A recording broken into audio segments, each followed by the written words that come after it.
হজযাত্রায় ১০০ ফ্লাইটে সৌদি পৌঁছেছেন ৪০,১৭৭ হজযাত্রী। এ বিষয়ে বিস্তারিত জানাতে আমাদের সঙ্গে যুক্ত হচ্ছেন সহকর্মী মাসুদ সুমন। সুমন, আমাদেরকে জানাবেন যে হজ ক্যাম্পের সার্বিক ব্যবস্থাপনা নিয়ে হজযাত্রীরা কি বলছেন?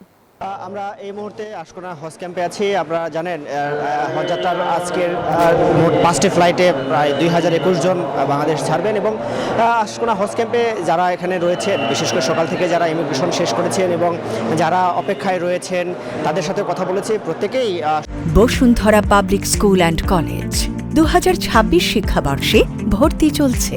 সার্বিক ব্যবস্থাপনা নিয়ে সন্তুষ্টির কথা বলেছেন। তবে দু একটি আরও খবর রয়েছে। আমরা হজ অফিসের যে পরিচালক তার মাধ্যমে জানতে পেরেছি 2 জন মোয়াল্লিন কর্তৃক অর্থাৎ এজেন্সি কর্তৃক 7 জন হজ প্রত্যাশী প্রতারিত হয়েছিলেন এবং সেই জায়গায় তাদেরকে চিহ্নিত করে তাদেরকে আইনের আওতায় আনার পাশাপাশি সেসব টাকা উদ্ধার এবং যারা এই ভোগান্তিতে পড়েছেন তাদেরকে পুনরায় হজে পাঠানোর সার্বিক প্রক্রিয়াটি সম্পন্ন করা হয়েছে। এবং আরও একটি বিষয় আমরা যেমনটি মন্ত্রণালয় থেকে জানানো হয়েছে, এই ডরমিটরি থেকে কিছু অর্থ চুরি হয়েছিল, সেটি উদ্ধারের চেষ্টাটিও সম্পন্ন হয়েছে এবং আমরা যেমনটি জানতে পেরেছি সোর্স মারফত সেই টাকা উদ্ধার হয়েছে এবং সেই চোর চক্রের কয়েকজনকে গ্রেফতার বা আটক করার তথ্য আমরা পেয়েছি। তবে সব মিলে এখন পর্যন্ত এবারে হজযাত্রায় 2-1টি বিচ্ছিন্ন ঘটনা ছাড়া সার্বিক ব্যবস্থাপনা একদম পরিচ্ছন্ন হচ্ছে এমনটি বলা হচ্ছে। তো এই ছিল আমার কাছে সর্বশেষ আশকোনা হজ ক্যাম্প থেকে।